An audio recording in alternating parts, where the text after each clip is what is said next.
What is up, guys? I hope you're okay, and I'm also hoping that this camera is gonna be clear enough, man. I haven't used this phone in a while since I've got a better one. Anyways, this is an HP EliteBook. It's a Probook 450 G10. So the problem with this is no power, and I've already tried to plug the charger. That's why I took out the motherboard. When you plug the charger, look at the DC power supply there. This is what's happening. It's cutting. So I've got a problem.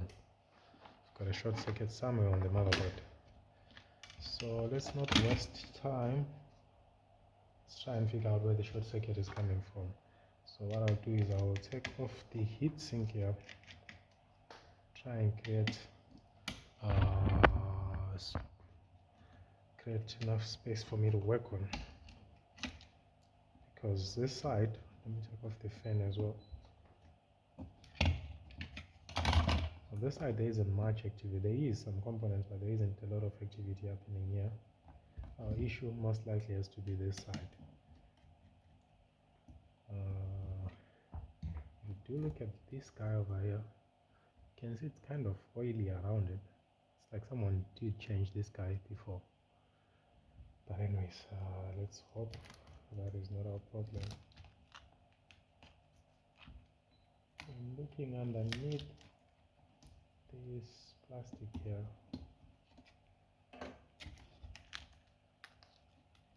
That's thermopest, fine, but what is this?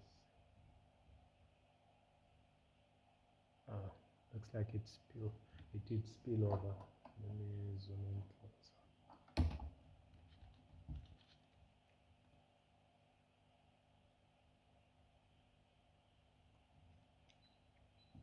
Nah, it's not really a lot of, that's something that you should be concerned about. This is the guy that I'm worried about. There's like flux around it, but then it's not really flux.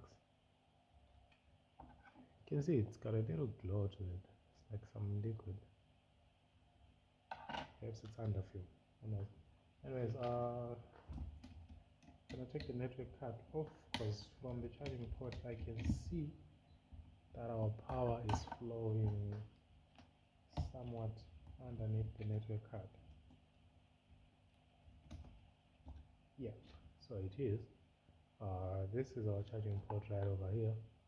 As you can see, we've got our negative and our positive. So from our positive line, we've got the first MOSFET, we've got the second MOSFET, then we've got a resistor. Let me see if I can, yeah, there is the focus done. So I've got our charging port here, positive, the red lines, and negative, the black lines. This is for your charger ID pin. Yeah, from your positive, you've got the first MOSFET, second MOSFET, then the output of the second MOSFET goes to the main power through this resistor over here.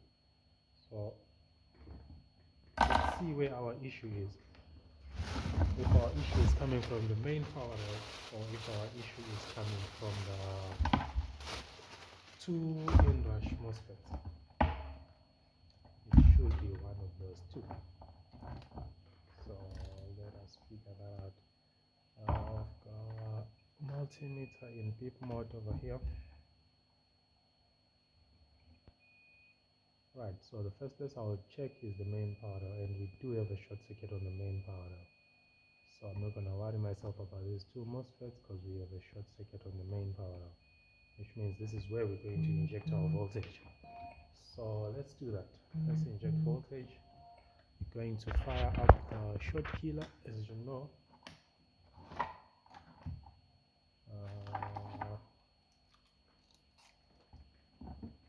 So the short killer is on 1.3 volts over there. Let's hook it up to ground. Then positive. So with the short killer, or even if it's not a short killer, if you're using the normal power supply, your negative goes to your ground as normal, and your positive goes to where you've got a short circuit. So you force voltage to flow in that circuit. So even if the circuit doesn't want to produce any voltage, you force it. So I've got our thermal camera right over here. Okay, I'm gonna try to inject voltage now, and hopefully we will see a spot that's generating it. So our temperature around the motherboard is roughly around 24 to 26 degrees thereabout. So when we inject voltage, we should be paying attention to that. So let's go. 1.4 volts. I think it's this side. Yeah, it's over here. Got 50 degrees. 54, 56, 57 now. 61. So that's somewhere close to the charging port. Somewhere around here.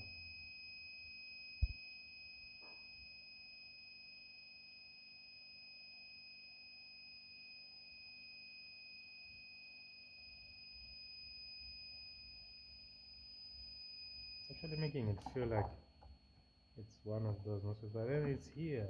It's pretty obvious. I think you can see it. That cap. That is a dead cap. This guy over here. That's a dead cap. Is that a crack on it? Yeah, it looks like a little crack on it. Let's see if that's our guy. Yeah, got a short circuit around it. So let's inject voltage over there.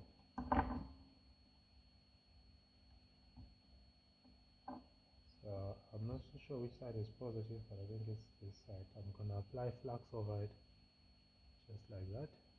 You can see the flux is melting away really, even without me injecting. So it's probably still hot. Let's do that. There you go. Got flux melting all around it. So that's a bad cap. Let's take it off. I need a hot test station for this. Let me see if I can do that without a hot test station. It makes noise, man. So just apply solder that side, apply solder this other side. Then I can simply bring the soldering tip to both sides. It's quite big, so it can do that. There we go. Let's check if our short circuit is gone. So that side and this side, our short circuit is gone. And when we come to the main power rail now, which is roughly about around that. There we go. We no longer have a short circuit. So when we plug this guy in, this motherboard should respond to the charger now. So not that it was already responding, but it was not gonna start because of the short circuit. So now it should respond and start. I'm going to put the screws on the heatsink because we cannot start the laptop without a heatsink. So you'll notice that most of the work that I did was not really necessary, but you just do it, man, so that things become much more clear. So there's a video that I'm uploading on the other phone, and that video kind of is more detailed of the same process that I've just done now. Same problem actually. I'm surprised. Anyways, let's plug the charger. Power supply, if you may. Let's see if we've got a result now, and we do. You can see it's drawing now 0.05. I'm expecting this to switch on its own. You can see we've got a white light there. It's gone. It's coming back again. So the motherboard is probably going to take a little bit of time before it fires up there. You can see now it's on. Now it's running. If I put a fan on it, this should be running wild because there's no RAM on it. It's not spinning, probably because I connected to another oil already on. But anyways, the motherboard is working.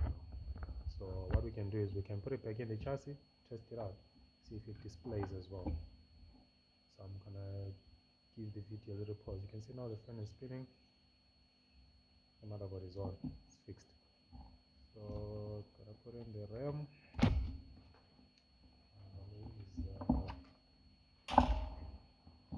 Rest of the machine. So this is the rest of the laptop.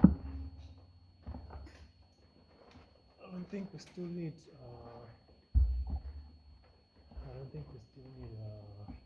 microscope camera, so I can take this off.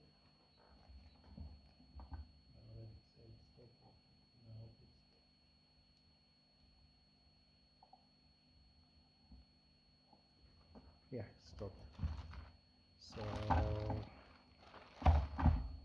let me put the motherboard in the chassis now and see if we've got a display.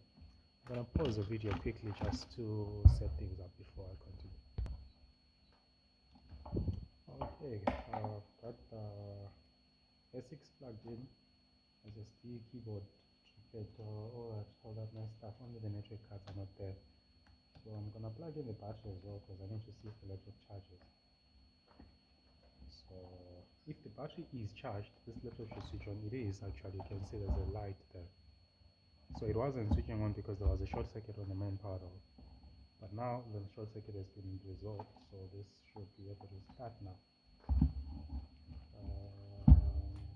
Press the power button without plugging the charger because I believe this battery is charged. There we go. I saw right there on the power button itself. There, you can see it. So we can wait for the display on this.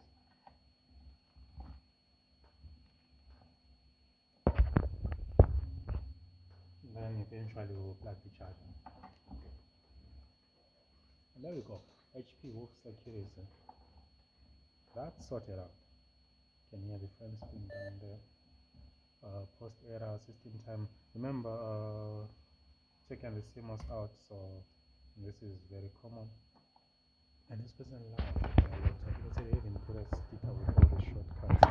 Not all.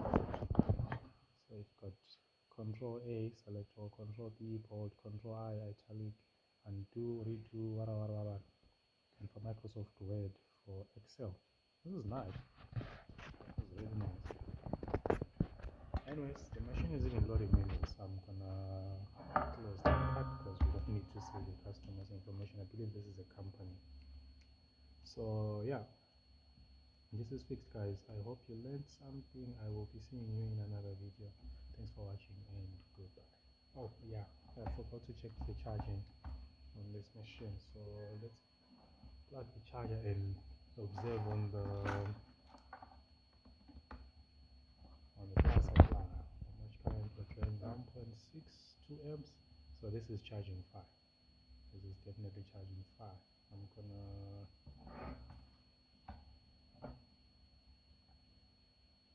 okay, yeah, this is fine. This is charging okay. So yeah, that's pretty much it, guys. I hope you learned something. I'll be seeing you in another video. Cheers and goodbye.